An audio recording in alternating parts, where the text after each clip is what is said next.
But let's continue then to unpack all of these developments and speak to Wayne Duvenage. He is the CEO of the organization Undoing Tax Abuse. Wayne, I mean, quite a day, I must say. Just giving that report back to our viewers, one would think that we're not really talking about senior members in some way or the other in law enforcement. I mean, just some of the utterances that were made outside that search and seizure outside General Sibiya's home, as well as just listening to the Chief of Staff, Cedric Ngabinde, of Police Minister Senzo Mchunu.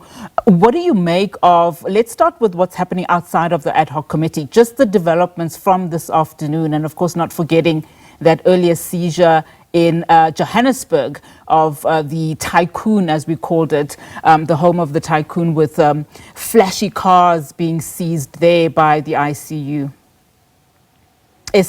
I beg your pardon. Sorry, am I muted? I can hear you perfectly well now. Sorry about that. No problem. Yeah, look, there's so much happening and it's so fast. Yeah. That one struggles to just keep up with it. So I haven't been watching too closely what's been happening in the ad hoc committee. The latest things that are happening with the SIU seizures at the house of those implicated on the Tembisa Hospital corruption is serious, and this is good. This is the type of stuff that we've been looking for. We've been looking for accountability, but it goes well beyond what we see with regards to these seizures at Mayomela's house. He's a big kingpin. He's scored a lot of funds, so we see the assets being seized. This is one person in many.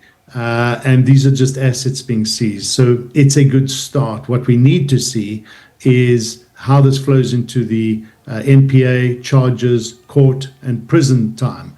That's what full accountability is, as well as seizing the assets. And then we need to find the people in the inside, that's in the health department, as well as politicians, to really start undoing this network and start showing the public that actually the criminal justice system does work. And then hopefully this is pivotal to, as I said, there are thousands of cases. This is not just at Tembisa. There are so many similar matters that have been taking place across the country in different departments. And to get there, we need capacitation of the criminal justice system. We need the Hawks, the SIU, the NPA and others just to have the skills, which they don't have. They don't have sufficient of. When I want to just talk about the concerning things that are coming out, in terms of some of these media briefings, as it were, that we've been hearing about. I mean, I want to just touch on what Ngabinde said, and that's the Chief of Staff of Minister Mchunu.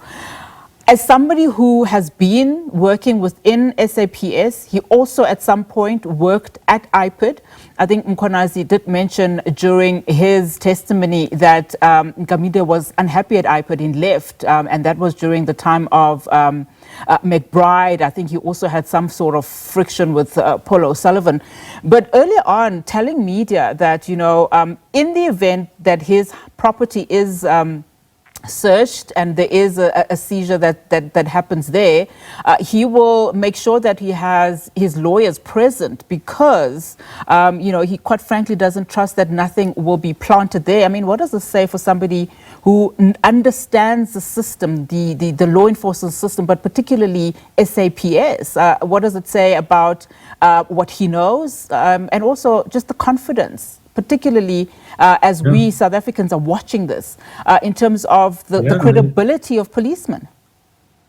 It says a lot. It says a lot. The fact, and his point is very a clear one. It says a lot about police arriving for these search and seizure engagements in mosques. Now, that shouldn't be the case. The police do not have to hide themselves. We need to know who is there. They need to identify themselves, every single one of them.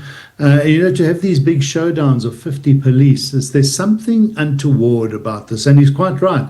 these are the concerns that the public have had very often, where the police do go in and search and seize and plant. There have been many incidences of that nature reported. And so, we need to question, are these engagements being handled professionally, properly, as per the law?